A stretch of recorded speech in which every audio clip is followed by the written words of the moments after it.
Penjelasan tentang nasihat. Qala ta'ala innamal mu'minuna ikhwatun. Qala ta'ala ikhbaran an sallallahu alaihi wasallam wa an sallallahu wa an hudin sallallahu alaihi wasallam wa ana lakum nasihun amin. Alhamdulillah, syukurillah kembali kita membaca kitab Riyadhus Shalihin. Kita sampai pada bab ke-22, bab tentang nasihat. Nasihat dalam bahasa Arab artinya itu usaha kita, upaya kita memberikan yang terbaik untuk seseorang. Itu yang disebut dengan nasihat. Dia artinya secara global upaya usaha memberikan yang terbaik. Kata-katanya pendek, nasihat. Tapi bukan cuma omongan nasihatnya. Gerak upaya kita, usaha kita memberi yang terbaik. Itu yang disebut dengan nasihat. Dengan lisan memberitahu yang terbaik. Ada orang kesusahan, membantu dengan hartanya biar dia hilang susahnya. Nasihat termasuk bagian dari kata umum nasihat. Bahkan mendoakan orang lain juga nasihat. Dan kita sudah dengar, nanti kita akan baca di depan hadis tentang nasihat. Ini hadis pertama, nanti kita akan bahas nasihat untuk Allah, nasihat untuk Rasul. Nasihat untuk Allah apa artinya? Mengerjakan perintahnya, menjauhi larangannya. Bukan nasihat itu bukan. Tapi mengerjakan perintah Allah itu juga termasuk nasihat.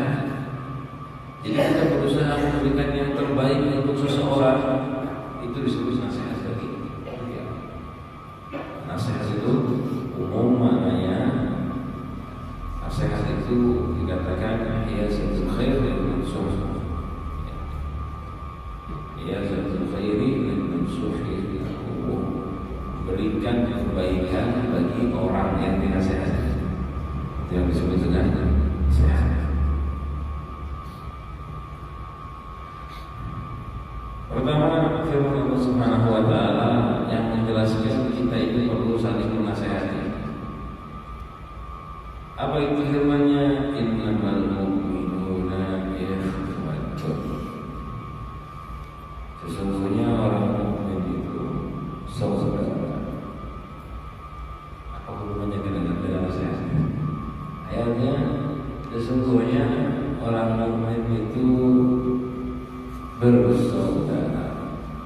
Nah, di sini dijelaskan oleh beliau ketika disebutkan orang mukmin bersaudara, ketika Allah membawa firman Allah, ini artinya penjelasan mukmin satu sama lain itu berkeinginan membawa manfaat kebaikan untuk saudaranya. Artinya dia saling menasihati satu sama lain, saling berupaya membawa kebaikan. Normalnya itu orang yang paling dekat, orang yang paling mungkin dia tolong siapa? Saudara. Yang punya ikatan darah itu orang pertama yang akan kita tolong, yang akan kita bantu, yang kita akan senangkan. Orang dekat dulu kan. Nah, mukmin dibuat seperti ini oleh Allah karena apa? Karena mereka diharuskan, dianjurkan untuk saling membawa kebaikan satu sama lain. Jadi cukup dari ini lengkap. Orang mukmin itu bersaudara. Nah, di sini ada isyarat untuk saling memberikan kemanfaatan, kemaslahatan satu sama lain. Ya, entah dengan nasihat pakai lisan, entah dengan nasihat membawa kebaikan yang lain. Dan orang yang memberi nasihat, yang memulai, bukan yang menunggu nasihat, menunggu manfaat, memulai nasihat, mereka adalah orang yang terbaik. Nanti kita juga akan bahas ada bab dakwah. Itu semua yang bergerak lebih dahulu, itulah sifatnya orang yang terbaik, yang paling bagus di antara yang lain. Kenapa? Para nabinya itu semua penggerak nasihat. Manusia itu yang paling mulia Nabi dan Rasul. Sedangkan sifat mereka, sifat utama mereka nasih, memberi nasihat. Pertama, Allah SWT pernah menceritakan sifatnya Nabi Nuh, wa ansahu lakum. Nabi Nuh sifatnya bagaimana? Ansahu lakum, dan aku memberikan nasihat, memberikan petunjuk kebenaran, memberikan petunjuk jalan yang terbaik bagi muslimin, mengenalkan mereka kepada Tuhannya. Itu nasihat. Nabi kita memberi Nabi Nuh menyampaikan nasihat. Dan semua nabi-nabi yang lain juga begitu. Nabi Hud sama juga, wa ana lakum nasihun amin. Dan sungguh aku adalah pemberi nasihat dan amanat bagi kalian. Artinya, Nabi Nuh, aku ini memberikan nasihat, artinya menyampaikan tugas kewajiban kalian untuk menyembah Allah, mengikuti perintah Allah, mau menyelamatkan kalian. Dan aku amanat, artinya menjalankan benar perintah Allah atas menyampaikan risalah dan tidak dirubah sedikit pun ajaran tersebut. Nah, semua nabi sebetulnya begini. Di sini dijelaskan dua, Nabi Nuh dan Nabi Hud dengan lafaz yang jelas, kata lafaznya pakai lafaz nasihat. Kalau kalian lihat, kalian perhatikan sejarah semua nabi, ya semuanya menasihati umatnya. Dan kelihatan sifatnya para nabi itu dari menasihati umat. Biasanya itu tandanya nasihat itu ada tiga. Yang pertama, sumpahnya seseorang ketika melihat musibah menimpa orang yang dinasihati. Jadi sifatnya nasih, ya tanda-tanda orang yang menasihati itu punya rasa nasih, penasehat. Itu dia sumpah kalau ada masalah dengan orang yang dinasihati. Karena musibah yang menimpa dia sumpah. Kemudian yang kedua, sekuat tenaga. Ini tanda-tanda orang penasehat. Yang kedua, sekuat tenaga dia selalu menyampaikan, mengajarkan. Dan yang ketiga, memberikan petunjuk walaupun mereka yang dinasehati benci dan tidak mau mengikutinya. Jadi ada tiga alamat orang yang nasih. Kalau dia mau cinta, mengatakan, saya ini menasehati dia, menasehati muslimin, sifatnya nasihat bil muslimin, penasehat bagi muslim. Tiga tanda pihak. Kalau dia melihat musibah menimpa orang muslim, dia selalu kepikiran. Yang kedua, berusaha selalu menunjukkan kebaikan, menyampaikan, memberikan nasihat, berusaha selalu menyampaikan, membawa manfaat. Yang kedua, selalu memberikan manfaat. Dan yang ketiga, berusaha selalu menunjukkan kebaikan walaupun dibenci, walaupun tidak diterima, tapi terus tidak berhenti. Itulah sifatnya nasih. Kayak kita sama punya anak. Kalau ada musibah menimpa anak kita pusing bukan main. Kita pusing dan kepikiran. Itu namanya kita nasih untuk anak kita. Ya. Kemudian berusaha membawa manfaat. Kan kita begitu sama anak kita. Apa yang kita bisa dari harta kita beri, perhatian kita kasih. Dan yang ketiga, walaupun anak kadang nurut, walaupun gak paham-paham, tetap kita berusaha memberikan petunjuk buat mereka. Nah, ini tiga sifatnya penasehat. Kalau kita menjadi orang muslim yang membawa nasihat bagi muslim yang lain, harus ada. Kalau ada muslim yang kena musibah, di mana pun tempatnya, ikut kepikiran, ini mendoakan, jangan cuek sama sekali. Ada muslimin kena bencana alam, kepikiran juga. Ada muslimin naudzubillah terkena bencana dalam agamanya, artinya ada maksiat terang-terangan, dia ikut kepikiran, ikut sumpah. Kemudian dia semua tenaga memberikan manfaat, bisa bantu pakai harta, bergerak hartanya, minim-minim bisa membantu pakai doa, ya doanya.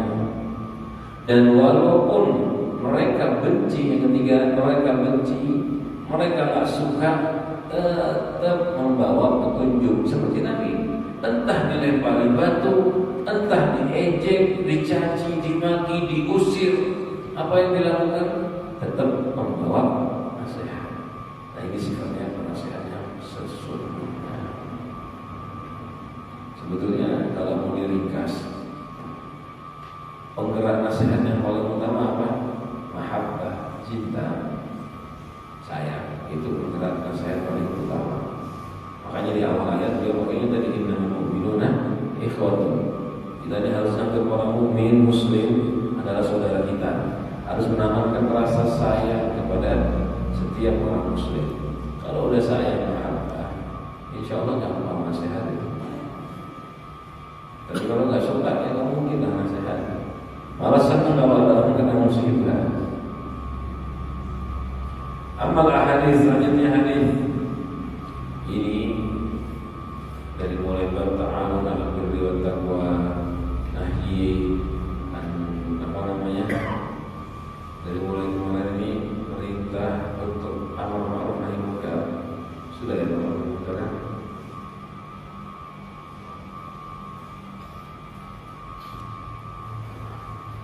Memberi petunjuk, kemudian larangan dari bab larangan bid'ah sebetulnya ya. Itu kita sudah masuk bagian bab sosial, ngajak orang untuk tidak melakukan kejelekan. Lalu bab menunjukkan kebaikan, hasanah Islam, hasanah. Ini terus ke depan ini. Terakhir kita bacakan berta'awun 'alal birri wat taqwa, membantu atas kebaikan. Sekarang nasihat. Ini sebetulnya nanti terus nyambung mirip-mirip sampai bab ada bab mahabbah fillah, saling cinta karena Allah. Ini kan bahas sosial terus kita masuk bagian sosial. Jadi sebetulnya ini akan satu sama lain babnya ini saling melengkapi. Jadi kita mulai agak ringkas di sini. Pertama, hadis pertama diriwayatkan dari Abi Ruqayyah Tamim bin Aus ad-Dari radhiyallahu anhu. Sayyidina Tamim bin Aus ad-Dari. Dari ini nama nisbat kepada kakeknya, bukan daerah. Nisbat kepada kakeknya beliau.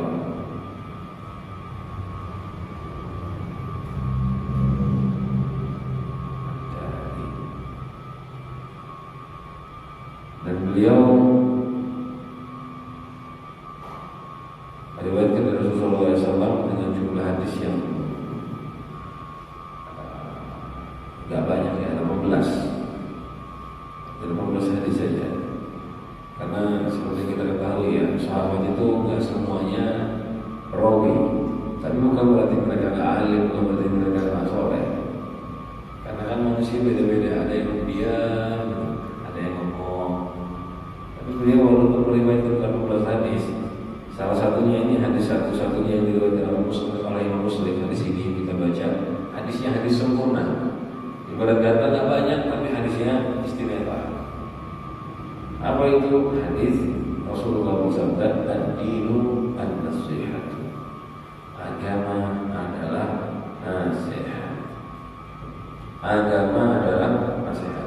Agama itu apa? Nasihat. Ringkas katanya begitu. Qulna liman, sahabat bertanya, untuk siapa ya Rasulullah? Rasul menjawab, lillahi, untuk Allah, wali kitabih, untuk kitab Allah, wali rasulihi, untuk Rasulullah, bagi a'immatul muslimin, bagi para pemimpin muslimin, wa ammatihim, dan umumnya orang muslim. Ketika disebut ad-dinu an-nasihatu, agama adalah nasihat.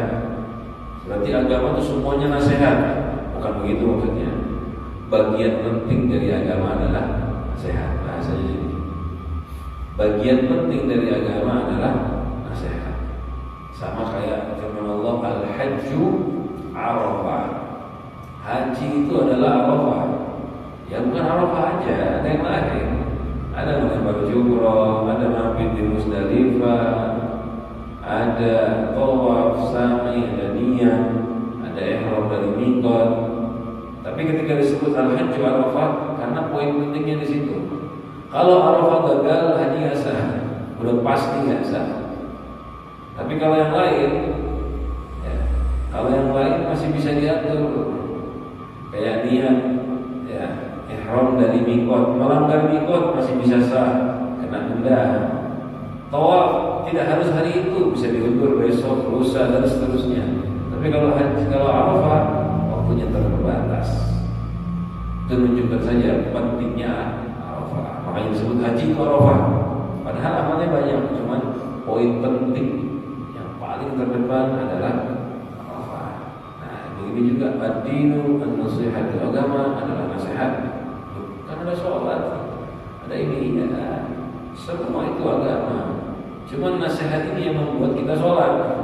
Nasihat ini yang membuat kita puasa. Nasihat ini yang bisa membuat kita menggerakkan kita melakukan seluruh amal agama. Nasihat. Tanpa nasihat kita nggak akan kumpul lagi hari ini sholat subuh berjamaah. Tanpa nasihat kita nggak akan tutup aurat. Tanpa nasihat kita nggak akan meninggalkan riba. Tapi karena nasihat dimulai dari kita Muhammad SAW, beliau menasihati, bergeraklah kita untuk melakukan kebaikan. Jadi itulah ya, agama itu adalah nasihat. Poin pentingnya agama itu nasihat. Semua nabi diutus untuk nasihat. Nah, sahabat ada yang tanya, 5 untuk siapa nasihat dari ya Rasulullah? Ya, jawabannya Nabi Muhammad ini Masya Allah menunjukkan pemahaman detail beliau tentang setiap kata-kata kosakata bahasa Arab. Beliau paham detail, walaupun beliau Nabi Rumi, tapi beliau itu sangat paham tentang kata-kata kosakata, kalimat-kalimat dalam bahasa Arab dengan detail. Orang normalnya kalau ditanya nasihat buat siapa, kan jawabannya buat orang yang perlu dinasihati. Selesai. Tapi enggak, Rasulullah menjawab dengan jawaban yang sangat luas sesuai dengan arti kata nasihat. Kan tadi sudah kita bahas di awal, arti kata nasihat itu bukan ngomong, nggak kayak bahasa Indonesia. Ya. Arti kata nasihat itu bukan ngomong, tapi menyampaikan kebaikan, memberikan kan kebaikan. Rasulullah sangat paham betul dengan arti kata ini. Ketika ditanya untuk siapa ya Rasulullah, dijawab nasihat tertinggi adalah lillah. Nasihat untuk Allah. Loh, kita nasihati Allah kan? Nah, kalau kita yang nggak paham bahasa begitu bingung. Kalau dalam bahasa Arab, bahasa Indonesia menasihati itu kan artinya ngomong. Dalam bahasa Arab bukan ngomong. Ngomong memang bagian dari macam-macam nasihat. Nasihat untuk Allah itu artinya kita mengerjakan perintah Allah, menjauhi larangan Allah, memberikan yang terbaik untuk Tuhan.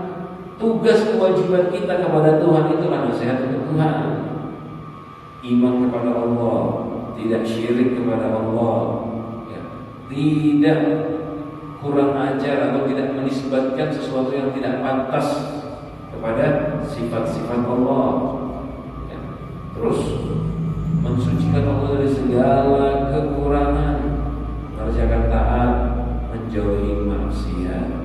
Itu nasihat untuk Allah.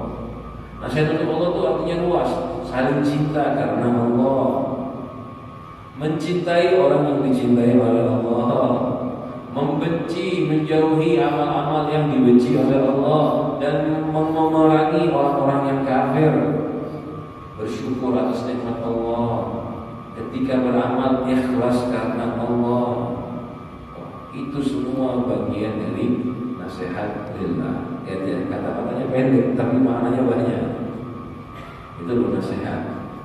Nasihat itu kata orang Arab, hampir tidak ada kata-kata yang selengkap nasihat. Bahasa Arab itu kan satu kalimat bisa punya belasan arti.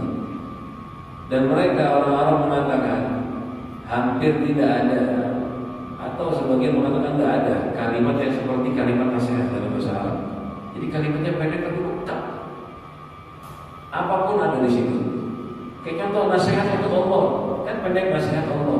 Tapi kalau ditafsirkan, nyembah Allah, iman kepada Allah, mensucikan Allah dari segala sifat yang tidak pantas, menisbatkan segala sifat baik untuk Allah. Panjang. Cinta karena Allah, benci karena Allah, mencintai wali-walinya Allah, membenci musuh-musuhnya Allah. Apapun kebaikan yang kita berikan untuk Tuhan, yang kita bisa upayakan, itu semua bisa disebut dengan nasihat. Kita kumpul di sini, nasihat untuk Tuhan karena kita belajar cara menyembah Tuhan. Ikhlas untuk Allah, itu nasihat kita. Tapi sekali lagi ya, bukan makna nasihat bahasa Indonesia. Nasihat bukan arti bahasa Indonesia, nasihat dalam bahasa Arab. Lalu yang kedua, wali kitabihi, nasihat untuk kitab Allah. Bagaimana nasihat untuk kitab Allah? Artinya percaya Allah menurunkan kitab-kitabnya, ya, Zabur, Taurat, Injil, Al-Quran, dan sebelum Zabur diturunkan Suhuf, ya, berjumlah 100, ada jumlah 104, ada beberapa khilaf dalam jumlah Suhuf. Suhuf itu diturunkan kepada Nabi Adam, Syith, Ibrahim, dan sebagainya juga. Nabi Musa juga dapat Suhuf. Suhuf itu ya, apa namanya, termasuk kitab-kitab suci yang diturunkan sebelum Zabur, sebelum Al-Quran dan Zabur dan Taurat, Zabur. Selain 4 itu ada Suhuf. Cuma yang wajib diimani 4, karena Suhuf cuma cukup tahu aja ada Suhuf, nggak ketahuan. Yang wajib diimani dan ketahuan ada namanya 4, wajib iman, tapi nggak boleh diikutin yang lain. Zabur, Taurat, Injil, wajib kita percaya 3 ini. Percaya itu kitab Allah, percaya. Tapi nggak boleh diikutin. Kenapa? Sudah berubah. Kalaupun tidak berubah sekalipun, nggak ada berubah. Ini Injil yang asli turun kepada Nabi Isa, ini Taurat yang asli turun kepada Nabi Musa, Zabur aslinya Nabi Daud, belum ada perubahan. Misal kita percaya ini milik, ini diturunkan oleh Allah bagi para nabi. Saya percaya, tapi kita nggak boleh mengamalkannya. Ya, kita nggak pakai itu. Kita sudah diganti oleh Allah Subhanahu Wa Taala dengan yang lebih lengkap, dengan yang diturunkan kepada kita Muhammad SAW, yaitu Al-Quran. Kalau Al-Quran kita amalkan dan kita imani dan kita amalkan isinya. Nah, ini iman dengan Al-Quran dan selainnya itu adalah nasihat untuk Al-Quran. Itu seandainya kitab-kitab yang itu benar, seandainya benar sekalipun belum ada perubahan, masih nggak boleh kita pakai. Paling cuma nambah pengetahuan. Apalagi kitab itu sudah dirubah. Bukan karena kita menjelek-jelekan kalam Allahnya, ya, bukan dirubah. Sebetulnya kalam Allah nggak bisa berubah, cuma mereka meletakkan, menipu, bahasanya begitu ya. Bukan merubah kalam Allah, bukan. Mereka meletakkan omongan mereka, dibilang ini kalam Allah. Itu paling penting. Jadi kitab-kitab suci terdahulu itu semuanya bersih, suci. Cuman orang-orang jahat meletakkan itu, omongan mereka, pemikiran mereka, terus dibilang kalam Allah. Nah, itu yang berbahaya. Iman kepada keempat kita, mengikuti isinya, itulah nasihat, mengagungkannya, mengagungkan Al-Quran, jangan ditaruh di bawah. Itu nasihat. Megangnya dengan sopan, jangan kalau Al-Quran yang pegang sedang, tapi di bawah, dipegang dulu. Kalau kita naruh Al-Quran, ditaruh di tempat yang bagus. Dan termasuk nasihat untuk Al-Quran adalah dibaca, bukan dibiarkan ditaruh di lemari, dipegang, dibaca. Kadang-kadang Masya Allah punya Al-Quran baru-baru semua, 4 tahun masih baru Al-Qurannya. Kenapa? Tidak pernah dipegang. Kitab Al-Quran itu ya, kalau sampai melihatin kitab seseorang baru 3 bulan udah lusuh, udah jelek, berarti dibaca kitabnya. Tapi kalau kitabnya 4 tahun masih bagus, masih rapi, tidak tambah tebal. Biasanya kita tuh kan kalau masih baru putih bersih rapat. Tapi kalau sudah dipakai sebentar aja hilang tuh putihnya dan jadi tambah tebal. Kan kertas itu kan kalau dibalik-balik begini dia sedikit goyang, sedikit ada lekukan. Nah, Al-Quran itu jangan sampai Al-Quran ada cuma jadi pelajaran bagus nama Al-Qurannya tapi nggak pernah dibaca. Tujuan Al-Quran itu bukan dipajang, bukan dijadikan jimat taruh ada Al-Qurannya. Kadang-kadang kita begitu, yang penting ada Al-Quran di rumah. Memang bagus ada Al-Quran di rumah bagus. Bukan berarti cuma ditaruh tapi dibaca. Dibacanya dengan tajwid yang baik. Itu nasihat. Nasihat untuk kita dibacanya dengan ikhlas karena Allah. Bahkan dikatakan oleh ulama, dibacanya berusaha menggunakan suara yang bagus. Zayyinul Qur'ana bi aswatikum. Bacanya yang baik. Bismillahirrahmanirrahim. Ada sedikit nadanya. Dan pakai nada itu nada yang menghormati. Nada itu ada nada yang nggak pantas, ada yang pantas. Kayak orang nyanyi kan lagu. Kalau lagunya lagu penyemangat biasanya nadanya nada yang berat, ya, nada yang kencang. Tapi kalau lagu-lagu yang bikin orang lagu-lagu menghantar tidur, nadanya yang pelan-pelan. Kan nada itu pengaruh. Nada itu ada pengaruh untuk apa? Tujuannya ini apa? Pengen bikin anak tidur, baca qasidahnya pelan. La ilaha illallah, kayak gitu ya. Ya tawakkaltu alaina, pakai nada yang pelan. Biar apa? Biar anaknya nih tidur. Jangan mau bikin anak tidur digoyang-goyang pakai nada yang kencang, kan tidur anaknya tambah semangat. Kenapa? Nada itu berefek. Nah begitu dalam ngaji Al-Quran, nggak boleh sembarang nada. Nada itu bisa menunjukkan haibah sesuatu atau menjatuhkan haibahnya. Kalau ngaji Al-Quran pakai logat Banjar, berubah nanti haibahnya Al-Quran. Ini kayak orang ngomong pakai bahasa Banjar. Ulun orang Jawa, ada orang Jawa ngaji Al-Quran pakai logat Jawa, aneh. Kamu ngaji pakai logat yang diturunkan, pakai logat sesuai bahasa yang diturunkan, ya bahasa Arab. Perkara orang masih belum bisa belajar lain cerita ya. Tapi jangan disengaja merubah-rubah itu, kurang adab, kurang pas. Dulu saya pernah pas lagi di pesantren, ada orang dari Cina Muslim datang ke masjid ikut hizib sama kita. Yang hizib sama saya ini ada orang dari Oman, dari Ubaidah. Orangnya dari Arab semua. Kalau orang Arab rata-rata orang Arab, ada orang Thailand. Tapi udah lama dia ngajinya ya pakai logat Arab. Ini yang dari Cina datang ngaji, tapi kita tuh kayak ngedengerin Shaolin lagi mau kelas, kayak mau ngedengerin pencak silat. Ya kan ada tuh nadanya, lagu-lagunya. Cuma dia memang karena dia masih baru belajar. Cuma yang paham ngedengarkan itu rasanya aneh. Ketika ngaji Al-Quran kan kita biasanya dengarnya khusyuk. Kayak kori-kori kita baca. Ya, memang mereka tuh pakai nada, tapi nadanya diatur gitu. Ada ukurannya, ada caranya. Ketika pakai nada memang sebetulnya nadanya bagus, bukan nada yang jelek, bagus, tapi tidak tepat. Ada nada bagus tapi tidak tepat. Ya kayak tadi saya bilang, ini nada bagus tapi bukan buat ngajak anak tidur. Nadanya rame, enak didengar, tapi nggak tepat kalau buat tidurin anak, kan begitu. Nah itu begitu dalam mengaji Al-Quran itu diatur. Itu juga termasuk dalam nasihat untuk Al-Quran. Jadi dibacanya itu dengan adab, dengan suara yang bagus, dengan nada yang baik. Banyak ya maknanya nasihat Al-Quran itu banyak. Bacanya jangan sampai kurang, banyak pendeknya.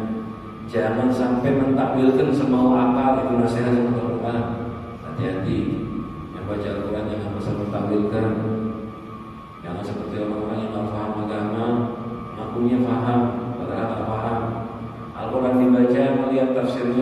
terjemahannya ditafsirkan seorang haram. Man fassara al-Qur'ana bi ghairi ilmin falyatabawwa maq'adahu minan nar. Yang mentafsirkan Al-Quran tanpa ilmu artinya semau akalnya sendiri, siapkan tempatnya dia di surga. Tema di neraka. Oleh orang sekenal Al-Quran sembarangan, neraka tempatnya. Amalkan hukumnya Al-Quran. Ya. Amalkan hukumnya Al-Quran. Tafakkur tentang keajaiban Al-Quran. Berusaha memahami, belajar maknanya Al-Quran. Itu termasuk bagian dari nasihat Al-Quran. Dan biar semua usahakan mempelajari maknanya Al-Quran. Minim-minim ayat yang sering dia baca. Nomor 1 surat Al-Fatihah, dihafalkan artinya. Saya umur 40 tahun, sholat tiap hari 17 rakaat. Tapi pas sholat tidak pernah tahu apa yang dibaca. Allahu Akbar, Bismillahirrahmanirrahim. Imam baca Fatihah nggak dengerin, tapi nggak nyambung karena nggak paham artinya. Coba dihafalkan artinya. Ini mungkin salah satu amalan di sini, kan banyak namanya. Yang coba kita praktekkan minggu depan, paling lambat ya seminggu hafalin. Dan insya Allah seminggu hafal aja tuh artinya Fatihah. Dan cuma pakai bahasa Indonesia. Walaupun biar hafalannya bukan arti per kalimat, jangan diterjemahkan. Adapun apa bermula hamdu itu milik Allah. Tidak usah pakai kayak gitu dalam menerjemahkan Al-Quran. Langsung arti globalnya aja, tafsirnya saja. Segala puji milik Allah. Rabbil alamin, Tuhan alam semesta, gitu. Hafalkan aja artinya. Jadi kalau sholat itu merasakan lezat dan nikmatnya mengaji. Syukur-syukur dia bisa paham semua arti Al-Quran. Kalau dia paham isinya, ngaji itu enak, nikmat, lebih enak daripada baca Quran, jauh lebih nikmat daripada baca status orang. Kenapa? Karena kita paham artinya. Itu termasuk nasihat untuk Al-Quran. Yang ketiga, wali rasulihi, nasihat untuk Rasul. Apa nasihat untuk Rasul? Percaya, diikuti, dibantu. Dibantu agamanya. Walaupun sudah meninggal, tetap kita menyebarkan agama. Dan termasuk mempelajari syariatnya, itu nasihat. Kayak kita sekarang duduk mempelajari syariat Rasul, membaca hadisnya, itu nasihat untuk Rasul. Saling menyampaikan, itu nasihat untuk Rasul, menghidupkan sunnahnya, nasihat Rasul. Dan seterusnya ya. Intinya cinta mengikuti Nabi Muhammad, itu nasihat untuk beliau. Wali a'immatil muslimina, dan nasihat untuk a'immatil muslimin. Nasihat untuk pemimpin-pemimpin yang orang muslim. Selagi dia memimpin orang muslim, nasihat bagi mereka.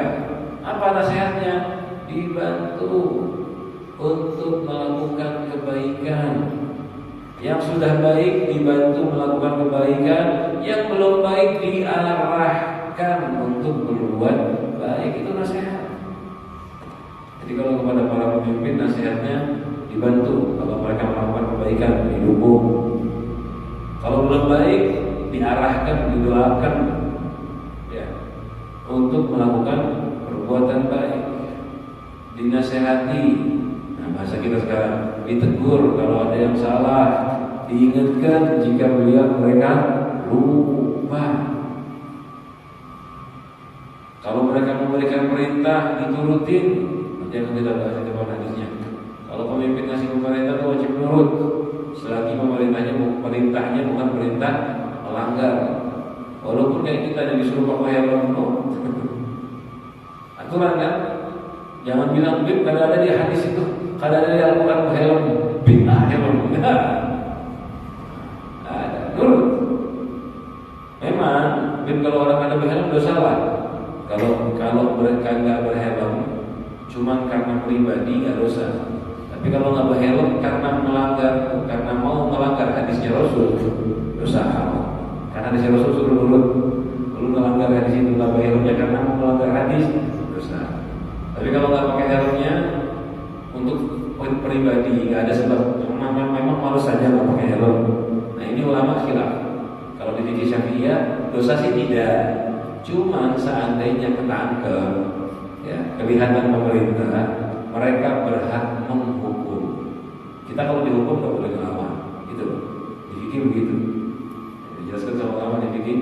seandainya ada perintah, aturan dari raja, aturan tersebut tidak ada hubungannya sama agama. Aturan tersebut cuma bawa kemaslahatan pribadi, biar selamat. Suruh apa? Helm bisa. Dia tidak mau, belum males. Gimana? Ya nggak usah. Tapi kalau ketangkap, mereka berhak menghukum. Kita harus nurut. Kalau nggak mau dihukum melawan, baru dosa kita. Jadi kalau pakai helm hati-hati jangan sampai ketangkap. Karena kalau ketangkap kena hukum, harus nurut. Itu contoh aja ya dari dia. Ya, maksud saya itu bukan masalah helm atau apa. Banyak hal-hal kecil kayak gini, kalau di jalan helm, sabuk, ya. Apakah masing-masing banyak perintah-perintah individual bagusnya diikuti selagi nggak mempersulit diri dan selagi tidak melanggar perintah agama. Ikuti perintahnya raja, perintahnya pemimpin, itu termasuk bagian dari nasihat. Nurut mereka, ya, tidak melawan, tidak keluar dari kepemimpinannya, tidak menjatuhkan mereka, itu termasuk nasihat. Kecuali mereka sudah melakukan kekufuran bawah, baru mereka boleh dijatuhkan atau dilengsarkan. Tapi kalau selagi benar, selagi bukan benar, selagi nggak ngajak kepada haram yang terang-terangan, kufur yang terang-terangan, itu tetap mereka sah dan jadi pemimpin. Ini yang saya maksud pemimpin Islam ya, bukan pemimpin yang lain, pemimpin Islam dengan sistem Islam. Jadi di Islam itu pemimpin perlu kita nasihati dengan tadi dibantu, ditolong, diikuti. Kalau masih perintah, selagi perintahnya individu, tadi sudah kita bahas. Apalagi kalau perintahnya umum, misal pemimpin ngomong, ayo kita sholat istisqa. Kita misal, alhamdulillah kita sekarang udah hujan. Misal kering, terus pemimpin bilang, ayo kita sholat istisqa 3 hari lagi kumpul. Biasanya begitu kalau mau istisqa 3 hari. Diumumkan 3 hari disuruh puasa, wajib kita ikutin puasa dan ikut berangkat istisqa-nya, harus keluar, nggak boleh tidak. Kalau diperintahkan, karena apa? Tujuannya ini untuk maslahat umum muslimin. Karena tujuannya hujan, bukan manfaat pribadi individu. Kita mesti lihat ya sampai begitu. Dan wa'ammatihim, terakhir nasihat untuk ammatul muslimin, bukan cuma kepada pemimpinnya saja. Nasihat itu untuk umumnya orang-orang muslim. Dan inilah nasihat yang biasa kita pahami, biasa sering kita dengar. Nasihat untuk orang lain. Ya, kita bilangnya nasihat untuk muslimin. Nah ini yang terakhir ini sebetulnya yang sering kita pakai dalam bahasa Indonesia. Nasihat untuk orang umum. Ya. Tapi artinya nasihatnya bukan cuma ngomong, membawa kebaikan. Bagi siapa? Ammatihim, umumnya orang mukmin. Gimana nasihatnya? Memberi petunjuk yang baik, memberi tahu kemaslahatan apa yang ada maslahat bagi dunia mereka, bagi akhirat mereka. Dibantu dengan omongan, dibantu dengan pekerjaan, ditutupi aurat mereka. Artinya aurat itu bukan cuma baju pakaian, ditutupi kekurangannya. Ada yang punya kekurangan, dibantu untuk menutupi kekurangannya, biar bersih, biar suci, dijauhkan dari bahaya. Amar ma'ruf nahi munkar, mencintai mereka karena Allah, dan tidak mengganggu, tidak menyakiti, entah dengan lisan, tangan dan selainnya. Itu nasihat. Dan nasihat ini untuk siapa? Untuk seluruh orang mukmin, gak boleh pilih-pilih. Hadis selanjutnya riwayat Sayyidina Jarir bin Abdullah menjelaskan nasihat untuk orang mukmin itu mukmin yang mana, muslim yang mana. Sayyidina Jarir baiat bersama Rasulullah SAW. Baiat Rasulullah SAW. Aku baiat dengan Rasulullah SAW ala iqamis shalah. Pertama, baiatnya melakukan perjanjian mau mengerjakan sholat, mendirikan sholat. Yang kedua, wa ita'iz zakat, mengerjakan zakat. Yang ketiga, wa nushi likulli muslim, dan untuk menasehati setiap orang muslim.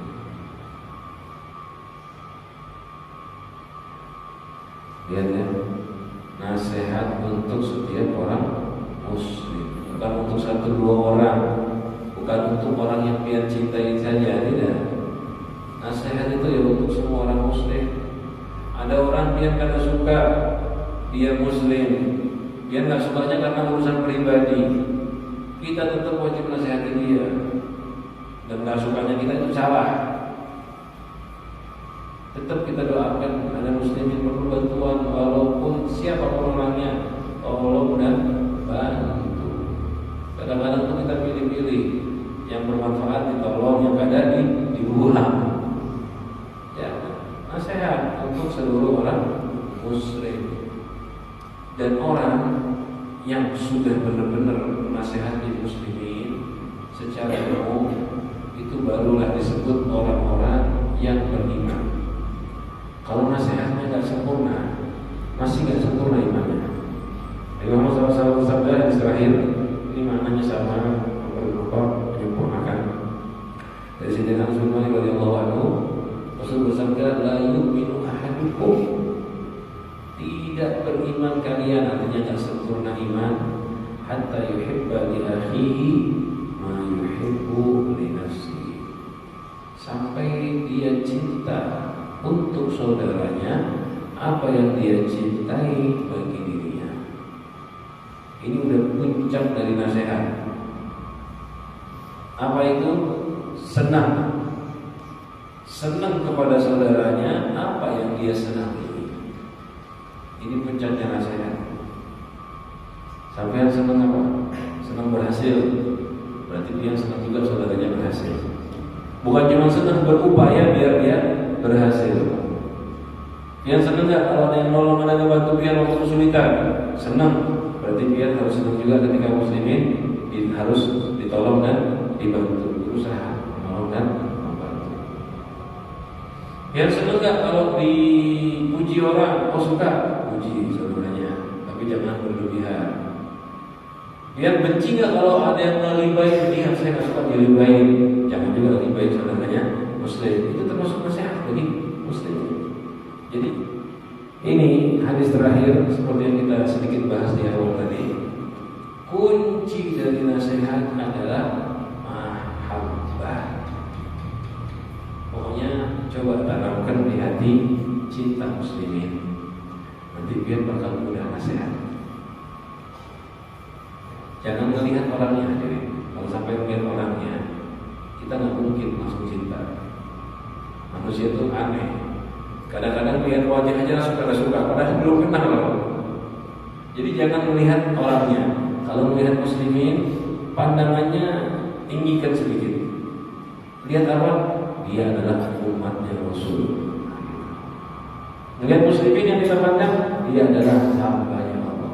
Jangan melihat orang dan amalnya, jangan. Yang dilihat dia muslim, dia syahadat, dia ke masjid, sholat.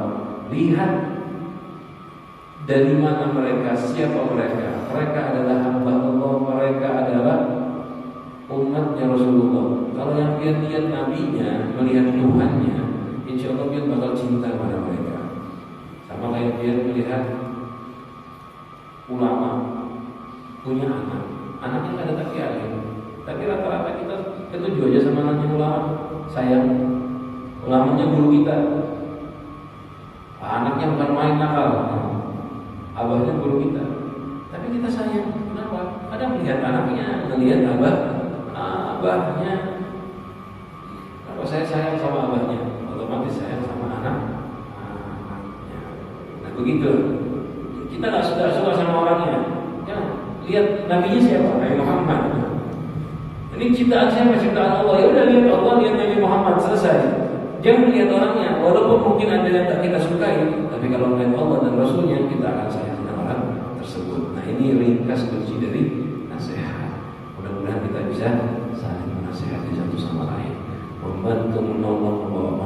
bagi sesama muslimin. Mudah-mudahan yang kita baca bisa bermanfaat, bisa kita amalkan.